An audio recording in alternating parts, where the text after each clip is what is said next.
اعوذ باللہ من الشیطان الرجیم بسم اللہ الرحمن الرحیم۔ تفسیر قرآن کریم کے سلسلے میں سورہ انفال آیت نمبر 24۔ اعوذ باللہ من الشیطان الرجیم بسم اللہ الرحمن الرحیم۔ یا ایھا الذین آمنوا استجیبوا للہ وللرسول اذا دعاکم لما یحییکم وَاعْلَمُوا أَنَّ اللَّهَ يَحُولُ بَيْنَ الْمَرْءِ وَقَلْبِهِ وَأَنَّهُ إِلَيْهِ تُحْشَرُونَ۔ فرمایا کہ اے لوگو جو ایمان لائے ہو، استجیبو اجابت کرو یا لبیک کہو اللہ اور رسول کو، اللہ اور رسول کے لیے لبیک کہو،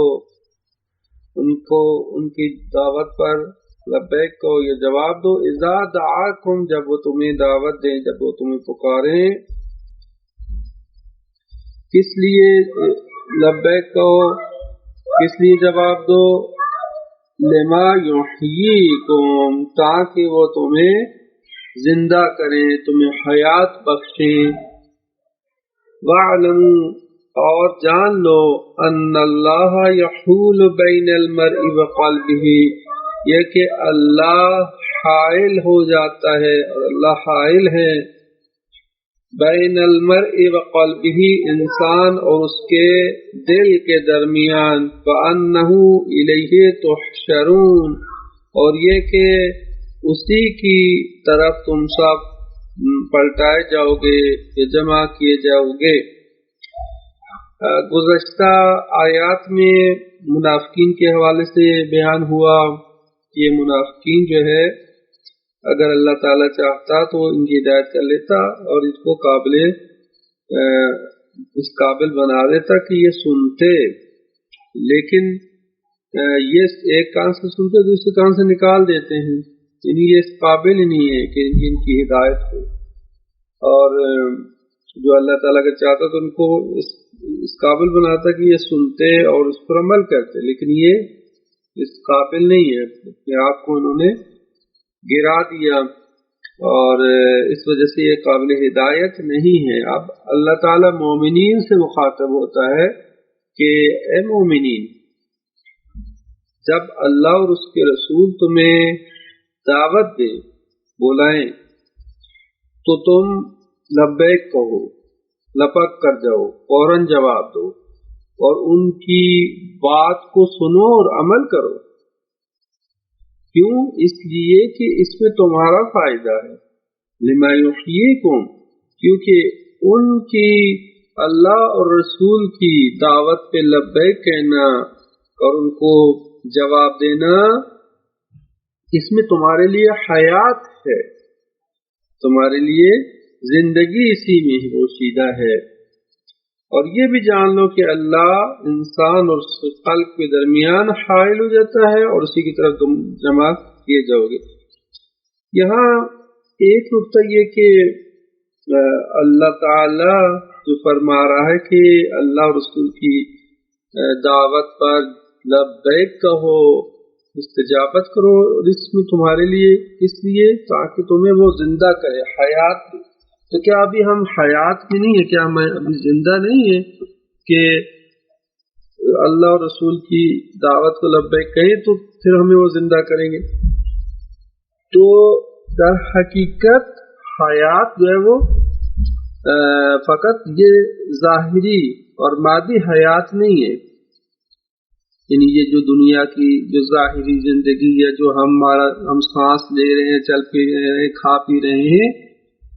قرآن کی نظر میں فقط یہ زندگی نہیں ہے، اور یہ در حقیقت یہ حقیقی زندگی نہیں ہے، بلکہ اس کو ایک حیوانی زندگی سے تعبیر کیا گیا ہے۔ یعنی یہ تو انسان کے حیوان بھی اسی طرح سے زندگی گزارتے ہیں،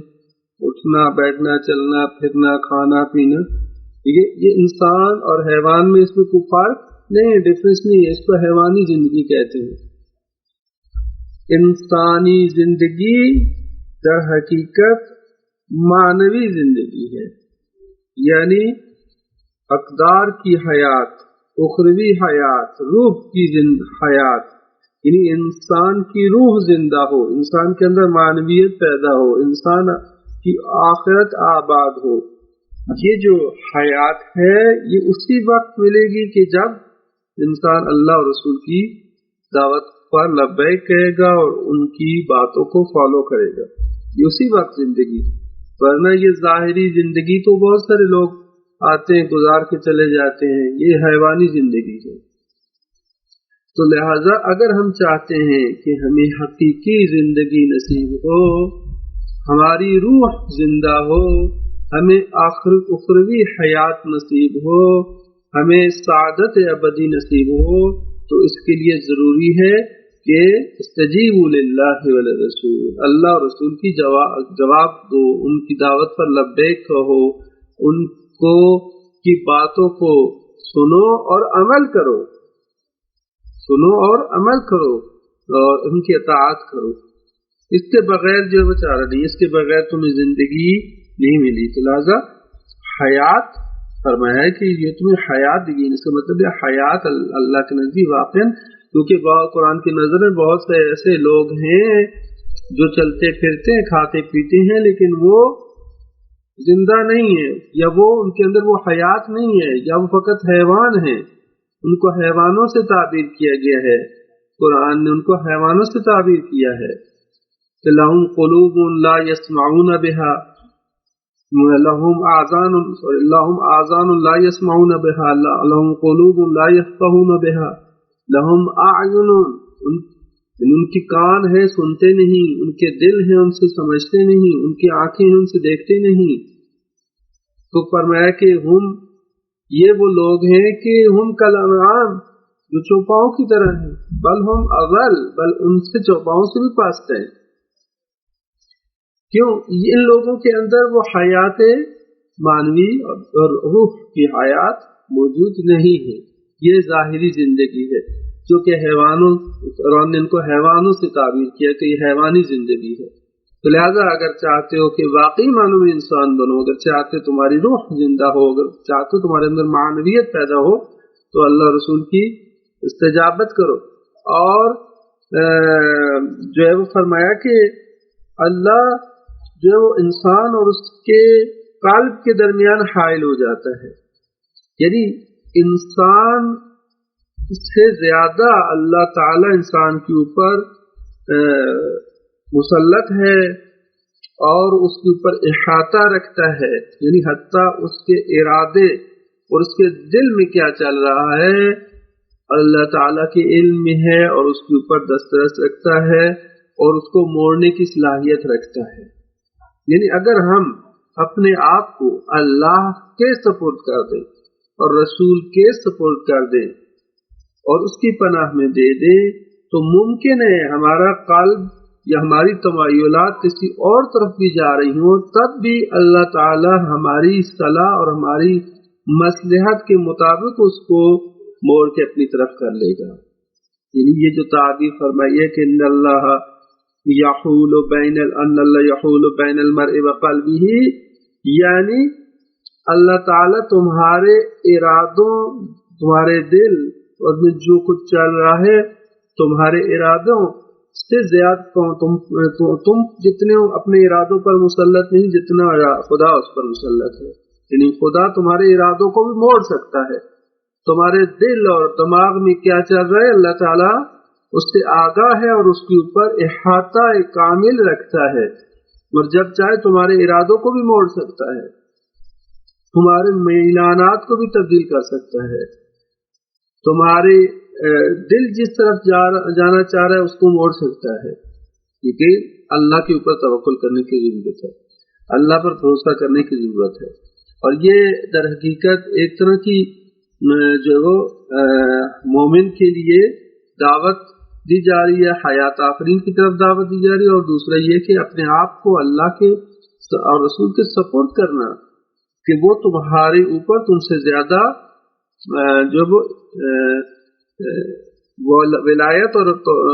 تسلط رکھتے ہیں، جیسے کہ یہ فرمایا کہ رسول خدا نے فرمایا تھا الست اولى بكم من انفسكم، کیا تم سے میں تمہارے نفسوں سے زیادہ اولویت نہیں رکھتا اور تصرف نہیں رکھتا، جو غدیر میں فرمایا تھا.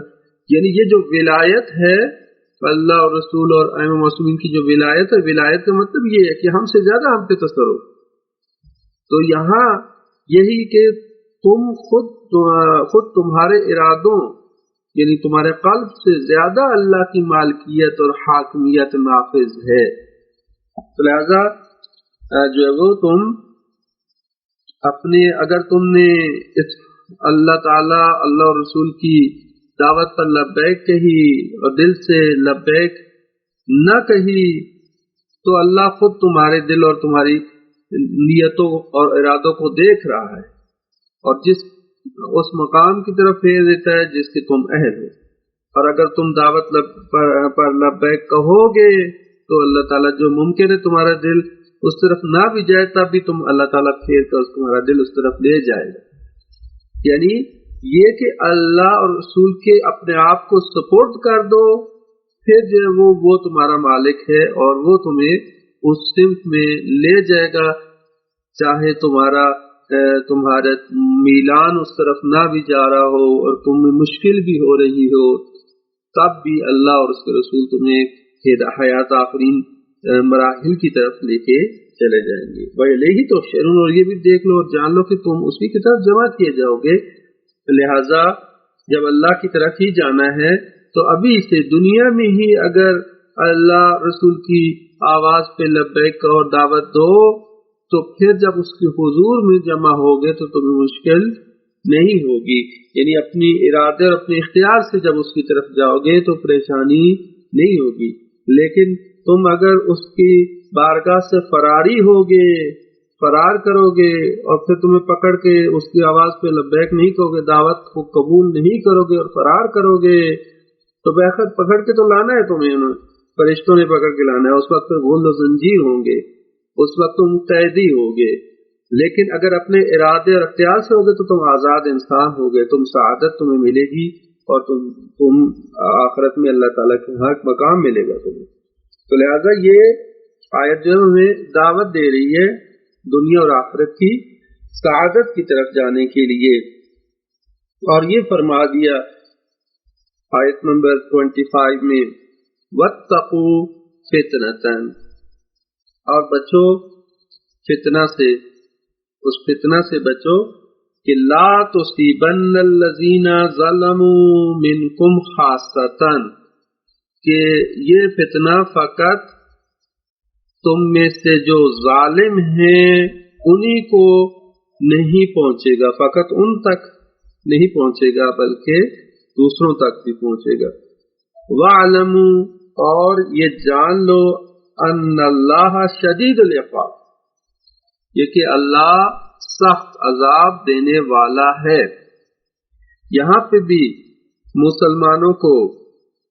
ایک امت کے عنوان سے خطاب کیا جا رہا ہے کہ اے مسلمانوں، تم اجتماعی فتنوں سے یہاں پہ بچنا تمہارے لیے ضروری ہے. جس طرح سے ہمیں انفرادی گناہوں سے بچنے کی تلقین کی گئی ہے اور نافرمانیوں سے ہمیں بچنا چاہیے، اسی طرح سے کچھ ایسے مسائل ہیں جو کہ اجتماعی لیول پہ ہیں، جو کہ تمام امت، تمام قوم، مسلمان قوم سے متعلق ہیں، اور وہ اجتماعی فتنے ہیں جن کے منفی اثرات جو ہیں فقط مجرموں تک محدود نہیں رہتے. ممکن ہے چند افراد ہی ایک غلط کام کو انجام دیں لیکن پورا معاشرہ اس کی لپیٹ میں آ جاتا ہے. وَاتَّقُوا فِتْنَةً لَا تُصِيبَنَّ الَّذِينَ ظَلَمُوا مِنْكُمْ خَاصَّةً، یعنی اگر وہ غلط کام اگرچہ چند افراد ہی ظالم ہوں، انہوں نے انجام دیا ہو، لیکن اس کا اثر جو ہے عملی طور پر اس کا اثر پورے معاشرے اور سب لوگوں کو آئے گا. فقط محدود آگ چند لوگ ہی لگائیں گے لیکن جلے گا پورا شہر. تو فقط ان افراد کی جنہوں نے ظلم کیا ان تک ہی اس کا اثر محدود نہیں ہے اور اس فتنے کی لپیٹ میں سارے لوگ آ جاتے ہیں. اس لیے من حیث القوم، اجتماعی طور پر تمہاری ذمہ داری ہے کہ ایسے فتنوں کی روک تھام کرو اور ان کا مقابلہ کرو. مثال کے طور پر ظالم حکمران تمہارے اوپر، اگر خیانت کار حکمران تمہارے اوپر مسلط ہو جائیں تو اب اس کا اثر فقط ان لوگوں تک نہیں ہے کہ جو ان ظالم حکمرانوں کو جنہوں نے جو لے کے آئے ہیں، یا ان خیانت کار حکمرانوں کو جو لے کے آئے ہیں ان پر تو فقط ان پر اس کا اثر ان پر تو نہیں ہے، ساری قوم کے اوپر آئے گا۔ اگر ہمارے اوپر ظالم یا خیانت کار یا کرپٹ حکمران اگر مسلط ہو جاتے ہیں، آپ دیکھ رہے ہیں نتائج دیکھ رہے ہیں، کیا فقط جو لے کے آئے ہیں جنہوں نے ووٹ دی ہے انہی کو اس کا نقصان پہنچ رہا ہے یا پوری قوم کو پہنچ رہا ہے؟ پوری قوم ملت کو پہنچتا ہے۔ لا تصیبن الذین ظلموا منکم خاصہ، فقط چند افراد کو اس کا نقصان نہیں ہوگا کہ جنہوں نے اس میں یہ خیانت کی ہے، بلکہ سب تک یہ اس کا نتیجہ پہنچتا ہے۔ اسی طرح مثال کے طور پر اگر معاشرے میں امر بالمعروف نہی عن المنکر نہیں ہوگی تو کیا ہوگا؟ وہ افراد جو گناہ کر رہے ہیں وہ فقط اس گناہ کا اثر ایک تو ذاتی اثر ہے، گناہ ان کے نام اعمال میں لکھا جا رہا ہے، اس کو آخرت میں سزا ملے گی، لیکن اس گناہ کا اثر معاشرے کے اندر جو بے حیائی پھیلے گی اس کا ایک اجتماعی اثر بھی ہے کہ جو فقط ان تک محدود نہیں ہے کہ جنہوں نے گناہ کیا، بلکہ پورے معاشرے میں پھیل رہا ہے، جیسے ابھی ہمارے معاشرے جو مسلمانوں کی حالت ہے۔ اور روایات میں بیان کیا گیا ہے کہ امر بالمعروف و نہی عن المنکر جس معاشرے میں ناپید ہو جاتی ہے تو پھر وہاں پہ ظالم حکمران مسلط ہو جاتے ہیں۔ تو یہ اجتماعی فتنے ہیں۔ فتنہ یعنی در حقیقت آزمائش کو کہتے ہیں، یعنی انسان اگر اپنے آپ کو یا معاشرے کو انفرادی مسائل میں بھی ہو سکتا ہے اور اجتماعی مسائل میں بھی ہو سکتا ہے، اگر اپنی ذمہ داری ادا نہ کرے، اللہ کے احکام کی مخالفت کرے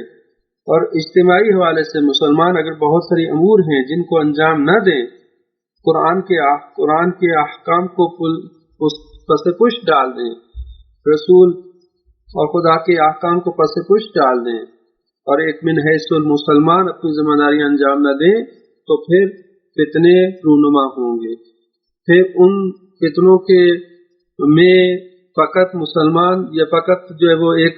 افراد جنہوں نے اس کام کو انجام دیا ہے یا جنہوں نے برائی انجام دی ہے فقط ان تک محدود نہیں رہے گا، بلکہ پوری قوم، پوری ملت، پوری جو ہے وہ امت تک اس کا اثر جائے گا۔ اور لہذا فرمایا گیا کہ امتوں کا سوال اور انحطاط جو ہے یہ ایسے جرائم سے ہوتا ہے کہ جس کے اثرات پوری امت پر مترتب ہوتے ہیں، پوری امت کے اوپر اس کا اثر ہوتا ہے۔ اس لیے وَاتَّقُوا، ان فتنوں سے بچو، یعنی کیا مراد؟ یعنی ان کی پیشگیری کرو، یعنی ان کی روک تھام کرو۔ وَاتَّقُوا کا مطلب کیا ہوتا ہے؟ یعنی روک تھام کرو، اس سے پہلے کہ وہ فتنہ رونما ہو اس کی روک تھام کرو۔ اجتماعی مسائل میں مسلمانوں کو آگے بڑھنا چاہیے اور ان امور کو انجام میں ایک دوسرے کو توصیہ کریں، ایک دوسرے کو وصیت کریں، اور اسی طرح سے ایک سے ایک، دو سے دو، اور اس طرح سے دیا جلتا ہے اور ایک روشنائی پھیلتی ہے، ایک بصیرت پیدا ہوتی ہے، لوگوں کے اندر آگاہی آتی ہے کہ ہم جو معاشرے کی ہماری حالت ہے ہم سب اس کے ذمہ دار ہیں۔ کلکم راع و کلکم مسئول، تم میں سے ہر ایک رعیت بھی، ہر ایک مسئول بھی ہے۔ ہمیشہ دوسروں کے اوپر ہم کہتے رہیں کہ فلانی کی وجہ سے ایسا ہو گیا، فلانی کی وجہ سے نہیں، ہر ایک ذمہ دار ہے۔ اگر ہر ایک اپنی اپنی ذمہ داری سے اس طرح سے انجام دے تو بہت سارے مسائل ہمارے معاشرے کے اندر ختم ہو جائے۔ جو ہمارا معاشرہ انحطاط کا شکار ہے، جہالت کا شکار ہے، ظلم کا شکار ہے اور کرپشن کا شکار ہے، بہت ساری چیزیں ہمارے معاشرے کے اندر موجود ہیں۔ یہ فتنے کیسے پیدا ہوئے ہیں؟ کیونکہ کسی کی روک تھام نہیں کی گئی، کوئی اس کی فکر میں نہیں ہے کہ اس کی روک تھام کریں۔ ہر ایک جو ہے وہ بس اپنی کے چکر میں ہے اور جس کی وجہ سے معاشرہ جو ہے وہ فتنوں میں مبتلا ہے۔ تو لہذا قرآن یہ بیان کر رہا ہے وَاتَّقُوا فِتْنَةً، روک تھام کرو ان فتنوں کی، کیونکہ ان فتنوں کی لپیٹ میں فقط ظالم نہیں آئے گا بلکہ سب کے لیے ہے۔ وَاعْلَمُوا أَنَّ اللَّهَ شَدِيدُ الْعِقَابِ، اور یہ جان لو کہ یہ تو دنیا کی سزا ہے، فرض کی دنیا میں مشکلات ہیں، آخرت کی سزا اپنی جگہ پہ ہے۔ کیوں؟ اگر تم نے اپنی ذمہ داریاں انجام نہ دی جس کی وجہ سے اسلام کمزور پڑ گیا، امت مسلمہ کمزور پڑ گئی اور جو معاشرہ تباہ ہو گیا، تو یہ آخرت کی سزا بھی ہے، شدید العقاب بھی ہے اللہ تعالیٰ، اور اللہ تعالیٰ کا عقاب سخت ہے۔ پھر ارشاد فرمایا کہ آیت نمبر 26 واذکروا اذ انتم قلیل مستضعفون فی الارض تخافون ان یتخطفکم الناس فآواکم وأیدکم بنصرہ وَرَزَقَكُم مِّنَ الطَّيِّبَاتِ لَعَلَّكُمْ تَشْكُرُونَ۔ فرمایا کہ اور تم اللہ کے احسان کو یاد کرو، وَاذْكُرُوا، اور تم یاد کرو اس وقت کو کہ جب اذا انتم قلیل، جب تم تعداد میں تھوڑے تھے، قلیل کم تھے، مستضعفون فی الارض زمین میں کمزور کر دیے گئے تھے، کمزور بنا دیے گئے تھے تم زمین میں، تمہیں کمزور سمجھا جاتا تھا، تخافون اور تم ڈرتے تھے، تمہیں خوف رہتا تھا کہ ان یتخطفکم الناس، کہ تمہیں لوگ اچک نہ لیں، یتخطفکم یعنی تمہیں اچک کر لے جائیں لوگ، جیسے بعض بڑا پرندہ کسی چھوٹی چیزوں کو، چوہے کسی چیزوں کو اچک کے لے جاتا ہے، اس طرح سے تمہیں اچک کے نہ لے جائیں، فآواکم پس اس نے تمہیں پناہ دی، وأیدکم اور اس نے اپنی نصرت سے تمہاری مدد کی، بنصرہ تمہیں تقویت دی، قوت دی تمہیں، بنصرہ اپنی مدد سے، ورزقکم اور تمہیں رزق دیا، من الطیبات پاکیزہ چیزوں میں سے، لعلکم تشکرون شاید کہ تم شکر کرو، تم شکر گزار بندے بن جاؤ۔ یہاں پہ مسلمانوں کو توجہ دلائی جا رہی ہے، جیسے گزشتہ آیات میں بیان ہوا کہ یہ سورہ بدر کے تناظر میں یا سورہ انفال نازل ہوئی، اور جنگ بدر کے، اور جنگ بدر میں مسلمانوں کو فتح نصیب ہوئی، اللہ تعالیٰ کی غیبی مدد سے فتح نصیب ہوئی، اگرچہ تعداد کم تھی، لیکن کچھ مسائل پیدا ہوئے، بعد میں جنگ احد میں مسائل پیدا ہوئے، تو ان چیزوں کی طرف مسلمانوں کی توجہ دلائی جا رہی ہے اور یاد کرایا جا رہا ہے اللہ کی نعمتوں کو، کہ اس وقت کو یاد کرو جب تم تھوڑے تھے، جب مکہ میں مسلمان انتہائی قلیل تعداد میں تھے، اور جو وہ اس وقت وہ مستضعفون تھے، کمزور بنا دیے گئے تھے زمین میں، اور اس بات کا خوف تھا کہ کہیں راتوں رات ان کو کفار آ کے اچک کے لے جائیں، خطرے میں گھرے ہوئے تھے۔ اور خطبہ فدقیہ میں جیسے بیان ہوا تھا، خطبہ فدقیہ میں حضرت زہرا سلام اللہ علیہ نے اس مطلب کی طرف بڑی اچھے انداز سے اشارہ کیا اور بیان فرمایا، اور فرمایا وَكُنْتُمْ عَلَى شَفَا حُفْرَةٍ مِّنَ النَّارِ مُزَقَّةِ الشَّارِبِ وَنَهْزَةِ الطَّعَامِ وَقَبْضَةِ الْعَجْلَانِ وَمُوتِ الْأَقْدَامِ، فرمایا کہ تم کس حالت میں تھے، تم تو آگ کے گڑھے کے کنارے کھڑے تھے، آگ کے گڑھے میں گرنے والے تھے، جہنم کے کنارے کھڑے تھے، اور اپنے دشمنوں کے مقابلے میں تم پینے والے ایک گھونٹ بھر پانی کی مانند تھے، یا خریش حملہ آور کا ایک ترنے والا تھے، ایک چنگاری اور قدموں کے نیچے پامال ہونے والے خس و خاشاک سے زیادہ تمہاری حیثیت نہیں تھی، یہ بیان فرمایا۔ پھر فرمایا فَأَيَّدَكُمْ، پس اس نے تمہاری مدد کی، اس نے تمہیں مدینہ جیسی پرامن جگہ دی، وہاں پہ اسلامی اسٹیٹ بنی، کفار کے مقابلے میں مسلمانوں کی مدد کی، جنگی غنائم سے ان کو روزی عنایت کی، وَرَزَقَكُم مِّنَ الطَّيِّبَاتِ پاکیزہ چیزیں تمہیں عنایت کی، پاکیزہ نعمتوں سے تم در علی کے عہد جاہلیت میں، اسلام سے پہلے یا عہد جاہلیت میں تم انتہائی نجاست پر میں پڑ رہے تھے، نجس چیزیں کھا رہے تھے، جیسے بی بی زہرا نے فرمایا اسی خطبہ فدقی میں، تو تشربون الطرق وتقطعون الورق اذلة خاسئین، کہ تم بدبودار کیچڑ والے پانی سے پیاس بجھاتے تھے اور گھاس پھوس سے بھوک مٹاتے تھے، ذلت و خواری کی زندگی گزارتے تھے، میرے بابا نے تمہیں ان چیزوں سے نجات دی اور تم احسان بھول گئے ہو۔ تو یہاں اللہ تعالیٰ اس احسان کو یاد کرا رہا ہے مسلمانوں کو، شاید تم شکر گزار بندے بن جاؤ۔ شکر نعمت کیا ہے؟ شکر نعمت یہ ہے کہ جو اللہ تعالیٰ نے تمہیں عنایت کیا ہے، اب اس کے مقابلے میں شکر کرو، یہ شکر عملی، جس ہدف کے لیے جو نعمت جس طرح سے جس ہدف کے لیے دی ہے اس کی وجہ سے استعمال کرنا، اللہ تعالیٰ کے شکر گزار بندے بن جاؤ، اطاعت گزار بندے بن جاؤ. اور یہ آیت فقط ان مسلمانوں کے لیے جو اس زمانے میں تھے یا اول اسلام میں تھے، فقط ان سے مخاطب نہیں ہے، ہم سے بھی خطاب ہے، ہم سے بھی خطاب ہے. اگر ہم مسلمان نہ ہوتے اور اگر ہم اسلام نہ لاتے اور مومن نہ ہوتے تو وہ نعمتیں جو اللہ تعالیٰ نے ہمیں دی ہیں ہمیں نہ ملتی. اللہ تعالیٰ نے ہمیں بہت ساری نعمتوں سے نوازا ہے، من حیث مسلمان ہونے کے ناطے، مومن ہونے کے ناطے پاکیزہ رزق عنایت کیا ہے. بہت ساری معنوی نعمتیں اللہ تعالیٰ نے ہمیں عنایت کی ہیں. اور اب بھی اگر ہم اپنے ایمان کے اوپر اسلام پر استقامت دکھائیں تو اللہ تعالیٰ ہماری مدد کرتا ہے، غیبی مدد بھی کرتا ہے. تو یہ سب چیزیں اس لیے کہ قابل شکر کریں اور اللہ تعالیٰ اور رسول کی اطاعت کریں تاکہ جو ہے واقعی اس کے مومن بندے بن سکیں. پھر یہ ارشاد فرمایا آیت نمبر 27 میں کہ یا ایھا الذین آمنوا لا تخونوا اللہ والرسول وتخونوا اماناتکم وانتم تعلمون. فرمایا کہ اے لوگ جو ایمان لائے ہو، اے ایمان لانے والوں، لا تخونوا اللہ والرسول، اللہ اور رسول کے ساتھ خیانت نہ کرو. وتخونوا اماناتکم، اور تم اپنی امانتوں میں خیانت بھی نہ کرو. وانتم تعلمون، در حالی کہ تم جانتے بوجھتے ہوئے اپنی امانتوں میں بھی خیانت نہ کرو. اس آیت کے حوالے سے یہ بیان کیا گیا ہے کہ روایت میں ہے کہ قریظہ جو یہودیوں کے جو قبیلہ تھا بنی قریظہ، وہ محاصرے میں تھے. مسلمانوں کے لشکر نے اور رسول خدا نے کو محاصرہ کیا ہوا تھا. انہوں نے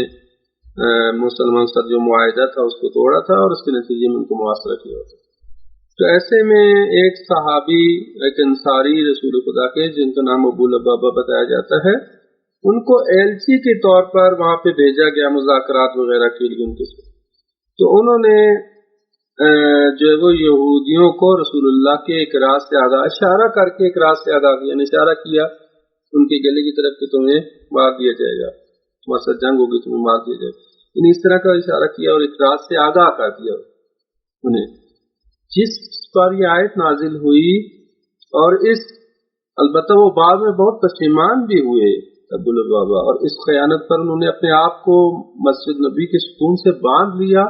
ہزاروں قطار روتے رہے، گریے کرتے، جب تک یہ رسول خدا مجھے معاف نہیں کریں گے، اللہ تعالیٰ مجھے معاف نہیں کرے گا تو میں اپنے آپ کو اس ستون سے نہیں کھولوں گا. تو پھر یہ آیت نازل ہوئی اور اس طرح سے رسول خدا نے ان کو آ کے معاف کیا اور ان کو کھولا کہ جو ہے وہ خیانت، یہ اللہ اور رسول کے ساتھ خیانت نہ کرو. خیانت جو ہے وہ غیر انسانی اور غیر اخلاقی عمل ہے، اور خاص طور پر اللہ کے ساتھ رسول کے ساتھ اگر خیانت ہو، اگر معاشرے کی کسی فرد کے ساتھ بھی خیانت کی جائے، امانت میں خیانت ہو، یا امانت کا جو مفہوم فقط ہمارے ذہن میں بیٹھا ہوا ہے مال کی امانت، ٹھیک ہے، مالی امانت نہیں، مال یا کوئی چیز کسی پاس رکھتا ہے وہ امانت نہیں. امانت کا مفہوم بہت وسیع ہے. امانت عزت میں بھی ہے، امانت بات میں بھی ہے، امانت قول میں بھی ہے، یعنی بہت ساری چیزوں میں امانت ہے. امانت میں خیانت نہ کرو. فرض کیا کسی نے آپ کو راز کی بات بتائی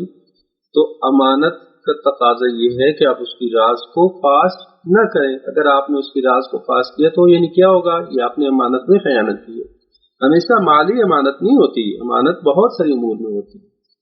مثلا کسی کے آبرو کی امانت، کسی کے جو ہے وہ اور جہاتوں سے مختلف جہات ہو سکتی ہے امانت. تو امانت میں خیانت جو اللہ تعالیٰ کو ناپسند ہے، اللہ اور رسول کے ساتھ خیانت کی جائے تو انتہائی ناپسندیدہ ہے. اور جب اللہ اور رسول کے ساتھ جب کوئی عہد کرتا ہے، پیمان باندھا ہے، ہم ایمان ہونے کے ناطے، مومن ہونے کے ناطے، مسلمان ہونے کے ناطے، ہم اللہ اور رسول کے ساتھ ہمارا پیمان ہے، ہمارا عہد ہے اللہ اور رسول کے ساتھ. ورنہ جب اللہ تعالیٰ میں فرما رہا ہے یا ایھا الذین آمنوا، یعنی آمنو کے اگر مخاطب ہم ہیں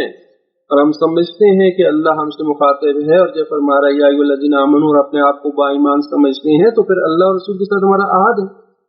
اب اس عہد کی پابندی کرنی ہے، اور جو اللہ تعالیٰ نے ہمارے ذمہ امانتیں لگائی ہیں کہ ان چیزوں کا خیال رکھو، ان امانتوں کا خیال رکھنی ہے، ان امانتوں میں خیانت نہیں کرنی۔ لا تخونوا اللہ، اللہ اور رسول کی ساتھ خیانت نہ کرو، اور اپنی امانتوں کی بھی خیانت نہ کرو، آپس میں بھی جو اگر امانتیں تمہارے پاس ان کی خیانت نہ کرو، در حال کہ تم جانتے ہو، یہ جانتے بوجھتے ہوئے، یعنی بعض دفعہ انسان لاپرواہی میں یا بعض دفعہ جو ہے وہ متوجہ نہیں ہوتا، اور کسی چیز میں ممکن ہے اس کی زبان سے بات نکل گئی، نہیں جانتا تھا، تو اس کا گناہ نہیں ہوگا، مگر یہ کہ وَأَنْتُمْ تَعْلَمُونَ، جانتے بوجھتے ہوئے جو ہے وہ خیانت نہ کرو، ورنہ یہ کام جو ہے وہ حرام ہے اور یہ درست نہیں ہے، اور اللہ اور رسول کے ساتھ خیانت شمار ہوگی۔ بس خیانت کا تعلق جو ہے وہ حقوق اللہ سے بھی ہے، اور اسی طرح حقوق العباد سے بھی ہے، دونوں جہتیں خیانت کے امانت میں خیانت میں آ جاتی ہیں۔ اور پھر یہ ارشاد فرمایا سورہ انفال آیت نمبر 28، وَاعْلَمُوا أَنَّمَا أَمْوَالُكُمْ وَأَوْلَادُكُمْ فِتْنَةٌ وَأَنَّ اللَّهَ عِندَهُ أَجْرٌ عَظِيمٌ۔ اور یہ فرمایا کہ اور جان لو کہ یہ کہ تمہارے اموال اور تمہاری اولاد فتنہ ہے، اور یہ کہ اللہ وَأَنَّ اللَّهَ عِندَهُ أَجْرٌ عَظِيمٌ، اور یہ کہ اللہ کے ہاں عظیم اجر ہے۔ فتنہ کسے کہتے ہیں؟ فتنہ آزمائش کو کہتے ہیں، فتنہ آزمائش کو کہا جاتا ہے، ابتلا کو کہا جاتا ہے، یعنی اموال اور اولاد جو ہے وہ مورد آزمائش ہے۔ تو اللہ تعالیٰ نے انسان کو مال دیا ہے، اولاد دیا ہے، اس کے ہاتھ میں اللہ نے نعمت دی ہے، ان نعمتوں اللہ تعالیٰ لے کر بھی آزماتا ہے اور دے کر بھی آزماتا ہے، جیسے بات گزشتہ آیات گزر چکی کہ اللہ تعالیٰ تمہیں نعمتوں سے نوازتا ہے تب بھی آزماتا ہے، لے کر کبھی دے کر بھی آزماتا ہے، اولاد مال تمہیں دے کر آزماتا ہے، یہ آزمائش ہے۔ جیسے قرآن نے بیان فرمایا کہ ھذا من فضل ربی، ھذا من فضل ربی، آپ نے اکثر جگہوں پہ مکان نئے لوگ بناتے ہیں، اوپر لکھ دیتے ہیں، تختی لگاتے ہیں ھذا من فضل ربی، میرے رب کا فضل ہے۔ اب یہ آیت کا ایک حصہ ہے بس، اور یہ کہتے ہیں اللہ کا میرا بڑا فضل ہے جی، اللہ کا بڑا فضل ہے، حالانکہ آیت کے اگلے حصے کی طرف توجہ ہی نہیں کہ فرمایا کہ ھذا من فضل ربی لیبلونی ااشکر ام اکفر، یہ اللہ کا فضل کس لیے ہے میرے اوپر؟ تاکہ وہ مجھے آزمائے، لیبلونی، تاکہ وہ مجھے آزمائے، ااشکر ام اکفر، کہ کیا میں شکر کرتا ہوں یا نافرمانی ناشکری کرتا ہوں، کفران نعمت کرتا ہوں۔ ہم وہ آیت کا ایک حصہ لکھ دیتے ہیں اور اتنا بس فخر اور غرور کرتے ہیں کہ وہ جی اللہ کا بڑا فضل ہے جی، ماشاء اللہ دولت کی ریل پہ جی بڑی کوٹھی بنا دی ہم نے، کوٹھی کے اوپر لکھ دیا ھذا من فضل ربی، جبکہ یہ اللہ تعالیٰ فرما رہا ہے کہ یہ میں نے جو مال دیا ہے اس لیے تمہیں آزمائے کہ تم کہاں خرچ کرتے ہو، تم اس مال سے تم انفاق کرتے ہو، فقراء یتیم مساکین کی مدد کرتے ہو، یا اپنی عیاشی پہ لگاتے ہو، اور یہ مال کہاں سے تم نے حاصل کیا؟ آیا حلال طریقے سے حاصل کیا یا حرام طریقے سے حاصل کیا؟ بس اموال فتنہ ہے، اولاد فتنہ ہے، اولاد کی وجہ سے ممکن ہے کوئی گمراہ ہو جائے، تاریخ میں بہت ساری مثالیں موجود ہیں، اور اولاد اس جیسے بھی فتنہ ہے کہ آیا تم اولاد کی صحیح تربیت کرتے ہو نہیں کرتے ہو، اولاد کا مطلب تمہیں تمہارے سپورٹ کیا ہے، اب اولاد بھی کئی طرح کی امانت ہے، آیا اس کی صحیح تربیت کی یا نہیں کی، اور اگر صحیح تربیت نہیں کی تو اس کی وجہ سے ممکن ہے آخرت میں تمہیں جو وہ عذاب برداشت کرنا پڑے، اور اگر صحیح تربیت کی ہے تو اس کی وجہ سے تمہارے لیے ایک صدقہ جاریہ ہے، نیک اولاد صدقہ جاریہ ہے، جب تک وہ نیک عمل انجام دیتا رہے گا اولاد کو بھی اور والدین کو بھی اس کا ثواب ملتا رہے گا۔ اور اس حوالے سے بیان کیا گیا گزشتہ جیسے آیات میں بیان کیا کہ ابو لبابہ نے ایک خیانت کی تھی، اس کی وجہ جو بیان کی گئی ہے وہ یہ بھی تھی کہ اس کے بال بچے جو ہے یہودیوں کے پاس تھے، ابو لبابہ جو انصاری تھے ان کے بچے جو ہے یہودیوں کے پاس تھے، تو وہ اپنے بچوں کا بھی خطرہ تھا ان کو کہ ایسا نہ ہو کہ وہ اگر میں ان کے ساتھ مدد نہ کروں تو وہ میرے بچوں کو فرض کیے مار نہ دیں. تو یعنی اس جہت سے بھی کیا وہ خیانت کا باعث بنا، یہ اولاد خیانت کا باعث بنا. تو فرمایا کہ جو ہے وہ اولاد اور اموال فتنہ ہیں، یہ آزمائش ہے، اس آزمائش کا میں تم نے جو ہے وہ اپنے آپ کو سرخرو کرنا ہے اللہ اور رسول کی اطاعت کے ذریعے سے. جہاں پہ اموال اور اولاد باعث بن رہے ہو کہ تم اللہ اور رسول کی مخالفت ہو رہی ہو، گناہ ہو رہا ہو، تو وہاں پہ تم نے اللہ اور رسول کے حکم کو مقدم کرنا ہے، اولاد اموال کو پیچھے چھوڑ دینا ہے. لیکن جہاں پہ اللہ اور رسول کی اطاعت میں یہ استعمال ہو تو بہت اچھے ہیں. نبلوکم بالشر والخیر فتنۃ، فرمایا ہم تمہیں مختلف طریقوں سے آزماتے ہیں، تمہیں برائی اور بھلائی کے ذریعے سے میں مبتلا کر کے آزماتے ہیں. تو بس اموال اور اولاد آزمائش ہے، اور کہ ان کو انسان زندگی کا مقصد قرار نہ دے. زندگی کا جو مقصد ہے وہ رضا پروردگار ہونا چاہیے. زندگی کا مقصد جو ہے وہ رضا الہی ہونا چاہیے. کبھی بھی مال کو اور اولاد کو اپنی زندگی کا مقصد نہ بنائے. اگر مقصد بنا دیتا ہے انسان دنیا کی زندگی، مال و دولت، اولاد، ٹھیک ہے، تو کیا ہو جائے گا، وہ اس آزمائش پہ پورا نہیں اترے گا. جیسے دنیا اور مال دنیا کی مثال کے لیے دی گئی ہے کشتی کی، پانی اور کشتی سے، کہ مال دنیا کی مثال پانی ہے اور انسان کی زندگی جو ہے یہ کشتی کی مانند ہے. اگر یہ پانی کشتی سے نیچے رہے تو یہ کشتی کے لیے وسیلہ ہے، ایک سبب ہے اس کو منزل مقصود تک پہنچانے کے لیے. یہ مال جب تک اس کو وسیلے کے طور پر استعمال کیا جائے رضا پروردگار میں تو یہ بہترین ذریعہ ہے منزل مقصود تک ہمیں قرب الہی تک پہنچانے کا. لیکن یہی پانی اگر اس کشتی کے اندر داخل ہو جائے تو اس کشتی کو ڈبو دیتا ہے، اور اگر مال دنیا انسان کے دل میں آ جائے تو انسان کو ڈبو دیتا ہے، اور یہی مال جو ہے اس کے لیے فتنہ بن جائے گا اور اس کو تباہ کر دے گا، اس کو غرق کر دے گا اور اس کو منزل مقصود تک نہیں پہنچنے دے گا. تو لہٰذا اموال اولاد انسان کے لیے آزمائش ہے، اس کو رضا پروردگار میں اگر استعمال کیا جائے تو یہ بہترین وسیلہ بن سکتے ہیں انسان کے لیے نجات کا اور قرب الہی حاصل کرنے کا.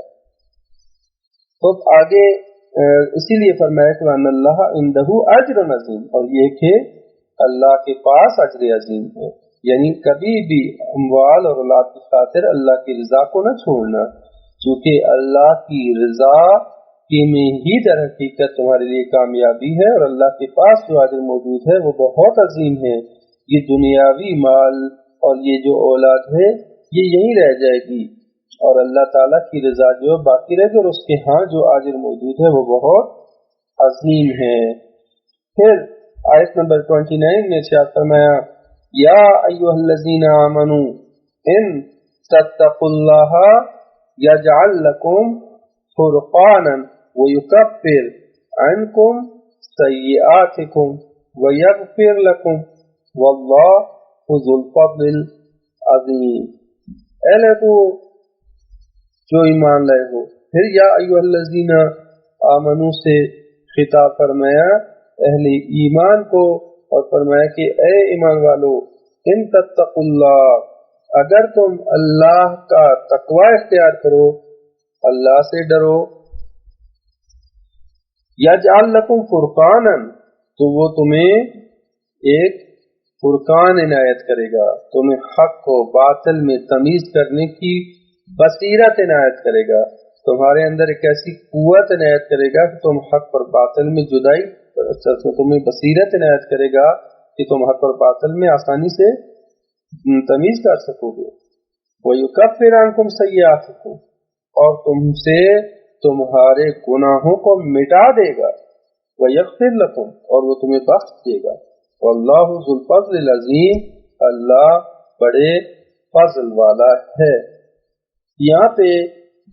تقویٰ کے آثار کو بیان کیا جا رہا ہے۔ تقویٰ کیا ہے؟ تقویٰ یعنی اپنے آپ کو گناہوں میں کے مقابلے میں روک دینا، تقویٰ یہی ہے۔ یعنی تقویٰ ایک بریک کی مانند ہے، جیسے پہلے مثال دی تھی، تقویٰ ڈیم کی مانند ہے۔ جیسے ڈیم بنایا جاتا ہے، ڈیم کس لیے بنایا جاتا ہے؟ تاکہ پانی کی طغیانی سے انسان بچ سکے۔ اللہ تعالیٰ نے انسان کے اندر قوتیں دی ہیں، قدرت دی ہے، کچھ چیزیں ایسی دی ہیں، کوئی غضب ہے، کوئی شہوت ہے، یہ چیزیں دی ہیں، ٹھیک ہے، یہ اپنی اعتبار سے انسانی کے لیے ضروری تھی، لیکن ان کے لیے ڈیم، جیسے کہ پانی کے لیے ڈیم بناتے ہیں، ذخیرہ کرتے ہیں، اگر ڈیم نہ بنائے تو پانی جب زیادہ آئے گا سیلاب آئے گا اور تباہی ہوگی، لیکن ڈیم بنایا جاتا ہے اور اس کو ایک مناسب حد تک جہاں پہ ضرورت ہوتی ہے اس کو استعمال کیا جاتا ہے پانی کو۔ تقویٰ ایک ڈیم کی مانند ہے، یا تقویٰ ایک بریک کی طرح ہے کہ جو ہی وہاں پہ خطرہ آتا ہے تو آپ بریک لگائیں، یعنی جہاں پہ گناہ سامنے آئے گا وہاں پہ بریک لگانا تقویٰ ہے۔ یعنی آسان الفاظ میں اگر تقویٰ کی وضاحت کی جائے، تقویٰ یہ ہے۔ جب آپ تقویٰ کا اثر ظاہر ہوتا ہے جب آپ کے سامنے گناہ آتا ہے، جو ہی آپ کے سامنے گناہ آئے گا، اگر آپ کے اندر تقویٰ ہے تو آپ بریک لگا لیں گے، وہاں سے آگے نہیں بڑھیں گے کہ یہاں پہ ممنوع ہے، یہاں پہ حریم الہی ہے، یہاں سے آگے اگر ہمیں بڑھوں تو اللہ تعالیٰ غضبناک ہوگا۔ تو یہ تقویٰ ہے، یعنی اللہ کی رضا کو ذہن میں رکھتے ہوئے اس کام کو انجام نہ دینا، رک جانا، یہ تقویٰ ہے۔ تو جب فرمایا کہ تقوا اللہ، اگر تقوی الہی اختیار کرو، ان تتقوا اللہ، اگر تقوی الہی اختیار کرو گے تو اللہ تعالیٰ تمہیں بابصیرت بنا دے گا، پھر تم حق اور باطل کی آسانی سے تمیز کر سکو گے، تمہیں پھر گھبرانے کی ضرورت نہیں، تم مشکلات نہیں پڑو گے، تو تمہیں پتہ چل جائے گا یہ حق ہے یہ باطل ہے۔ بہت سارے موارد انسان کے لیے پیش آتے ہیں کہ انسان جو وہ کشمش میں مبتلا ہو جاتا ہے، حق کس طرف ہے، باطل کس طرف ہے، کون صحیح ہے کون غلط ہے۔ اور ظاہری بات ہے جب تک انسان کو تشخیص نہ ہو انسان عمل بھی نہیں کر سکتا، آگے نہیں بڑھ سکتا اپنی زندگی کے بہت سارے مسائل کے اندر۔ تو تشخیص ایک بصیرت جو ہے انسان کی بہت اہم ہے۔ اللہ تعالیٰ جو اس تقویٰ کے نتیجے میں تو تقویٰ اختیار کرو تو سب سے پہلا اثر یہ ہے کہ اللہ تعالیٰ تمہیں حق اور باطل میں تمیز کرنے کی کسوٹی دے دیتا ہے، ایک بصیرت دے دیتا ہے، اور جو ہے وہ تم اس پر تم بابصیرت بن جاؤ گے۔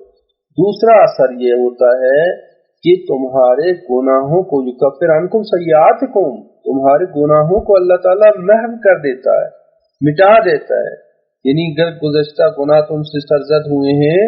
تقویٰ کے نتیجے میں، اب اگر اللہ کا تقویٰ اختیار کرو تو گزشتہ تمہارے گناہوں کو محو کر دے گا اور مٹا دے گا، ان کا اثر ہی ختم کر دے گا۔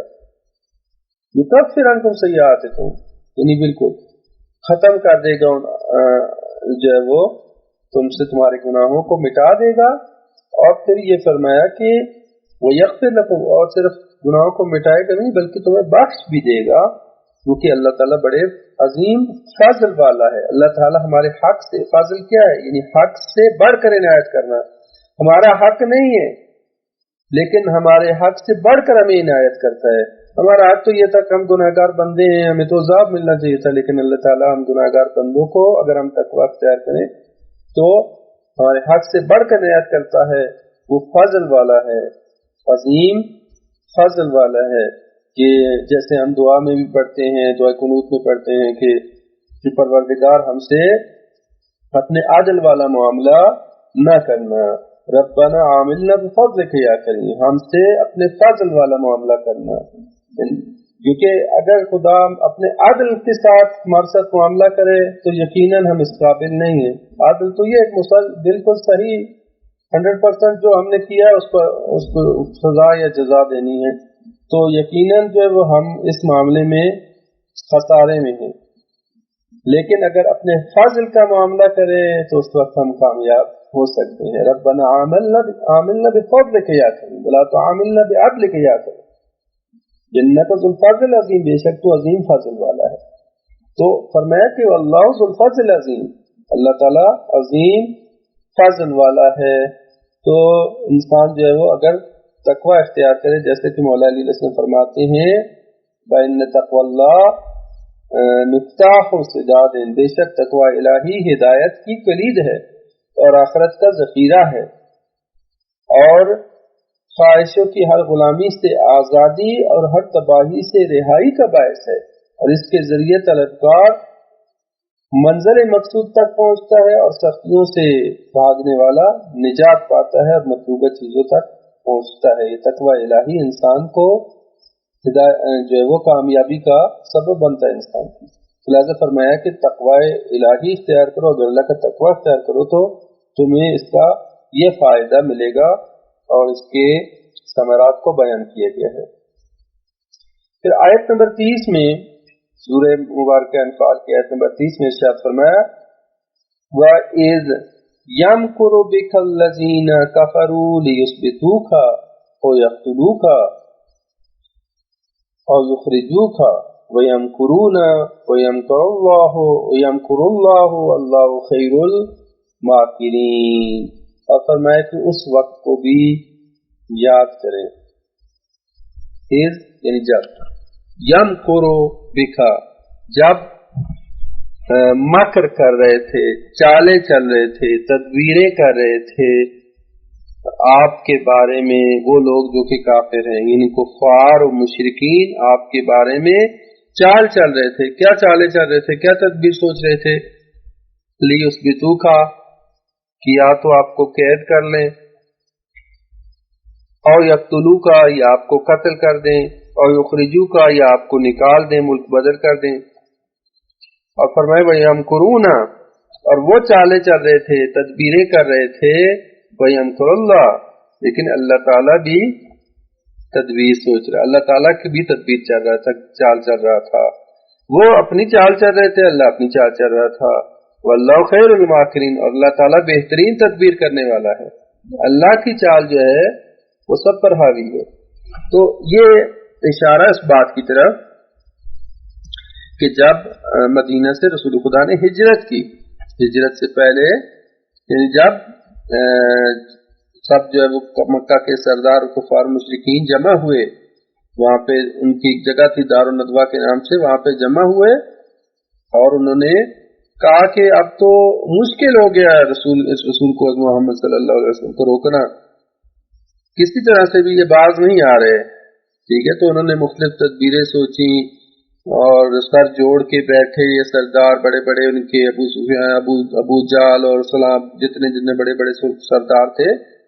ابو جہل نے ایک تجویز دی وہاں پہ، اور وہاں اس پر سب نے اتفاق کیا، اور اس نے کہا کہ ہم اگر ایک کوئی قبیلہ ان کے ساتھ لڑے گا یا ان کو مارے گا تو پھر یہ عبد مناف کے جو خاندان والے بنی ہاشم ہیں یہ تو ان کو نہیں چھوڑیں گے۔ رسول خدا کا جو خاندان تھا بنی ہاشم، یہ بھی آخر مضبوط شجاع بہادر لوگ تھے، یہ آسانی سے رسول خدا پہ ہاتھ نہیں ڈال سکتے تھے یہ بھی۔ تو لہٰذا طے یہ پایا کہ ہر قبیلے سے ایک ایک بندہ اکٹھا کیا جائے، ہر قبیلے سے ایک بندہ، اور وہ مل کے سب مل کے حملہ کریں اور رسول خدا کو نعوذ باللہ قتل کر دیں۔ تو یہ فیصلہ ہوا، اتفاق ہوا اس بات پہ، اور جو ہے وہ رات کی تاریکی میں پھر وہ حملے کے لیے آمادہ ہوئے، اور اسی رات پھر اللہ تعالیٰ نے حضرت جبرائیل کو بھیجا اور وحی الہی آئی کہ اے حبیب آج راتوں رات آپ نکل جائیں، دشمن کے محاصرے سے آپ نکل جائیں، ان کی طرف جو ہے وہ ہاتھ پھینکتے ہوئے ان کی آنکھوں اندھی ہو جائیں گی، وہ آپ کو دیکھ نہیں پائیں گے، نکل جائیں۔ اور مولا علی کو بستر پہ سلا دیا، مولا علی نے بھی جو ہے وہ بڑی اپنے لیے سعادت سمجھی اور یہ فرمایا کہ رسول میرے اگر بستر پہ سونے سے آپ کی جان بچ جاتی ہے، میری جان جاتی ہے تو جائے۔ یہ جان ساری مولا علی کی تاریخ رقم ہو گئی، اور قرآن نے آیت نازل کر دی وَمِنَ النَّاسِ مَن يَشْرِي نَفْسَهُ ابْتِغَاءَ مَرْضَاتِ اللَّهِ مولا علی کی اس جانثاری کو دیکھتے ہوئے آیات قرآن کریم نازل ہو گئی۔ یہ جانثاری یہ تھی کہ مولا علی نے اپنے آپ کو بستر مرگ کے حوالے کر دیا۔ معلوم تھا کہ قاتل اکٹھے ہو چکے ہیں، محاصرہ رسول خدا کے گھر کا کیا جا چکا ہے، ننگی تلواریں لے کے انتظار میں ہیں کہ کسی وقت بھی حملہ آور ہو سکتے ہیں، اور اس بستر رسول پر مولا علی سو جاتے ہیں، بے غم ہو کے سو جاتے ہیں اور رسول خدا نکل جاتے ہیں۔ تو یہ اسی واقعے کی طرف اشارہ کہ یہ کفار یا مشرکین جو ہے وہ یہ چال چل رہے تھے کہ یا تو آپ کو قید کر لیں یا آپ کو قتل کر دیں یا آپ کو نکال دیں، وہ چال چل رہے تھے، لیکن اللہ بھی چال چل رہا تھا، اللہ بھی تدبیر کر رہا تھا، اور اللہ کی تدبیر جو ہے وہ خیر الماکرین، اللہ تعالیٰ بہترین تدبیر چلنے والا ہے، اللہ کی تدبیر سے آگے کسی کی تدبیر نہیں چلتی۔ تو لہٰذا یہاں پہ رسول خدا صلی اللہ علیہ وسلم نے کی جان بچ جاتی ہے، مولا علی علیہ السلام کی جانثاری کی وجہ سے، اور مولا علی جو بستر رسول پر سوتے ہیں، اور پھر اس کے بعد جب وہ حملہ آور ہوتے ہیں دیکھتے ہیں اور چہرے سے جو ہے وہ چادر اٹھاتے ہیں، دیکھتے ہیں مولا علی ہیں، پھر ان سوال جواب کرتے ہیں، یہ وہ غصے ہوتے ہیں، یہ وہ بہرحال مولا علی کے مقابلے میں وہ کیا کر سکتے تھے، بلاخر انہوں نے جواب دیا، وہ بے بس ہو کے چلے گئے، اور پھر پیچھا کیا رسول خدا کا کہ رسول خدا نکل چکے تھے، آخر غار میں پناہ لی تھی انہوں نے، رسول خدا نے تو پیچھا کیا لیکن رسول خدا کو نہیں پا سکے۔ تو یہ اس بات کی طرف اشارہ ہے کہ کس طرح سے اللہ تعالیٰ نے ان کی تدبیروں کو خاک میں ملا دیا، اور اللہ تعالیٰ کی جو تدبیر تھی وہ حاوی تھی، اور اللہ تعالیٰ یہی ہجرت سبب بنی کہ پھر رسول خدا نے ایک اسلامی اسٹیٹ کی بنیاد رکھی مدینہ میں، اور جس طرح پھر حق کا پیغام، اسلام کا پیغام آہستہ آہستہ پوری دنیا میں پھیلا، اور اسلام جو ہے وہ کو فتح اور کامیابی ملی۔ یہ دشمن چاہ رہے تھے کہ رسول خدا کو سرپرستی سے مٹا دیں، ختم کر دیں، اسلام کی اس چراغ کو گل کر دیں، لیکن اللہ کی تدبیر یہ تھی کہ یہ پوری دنیا پہ تا قیامت ہمیشہ تک، ہمیشہ کے لیے یہ چراغ جو ہے وہ روشنائی دیتا رہے۔ اور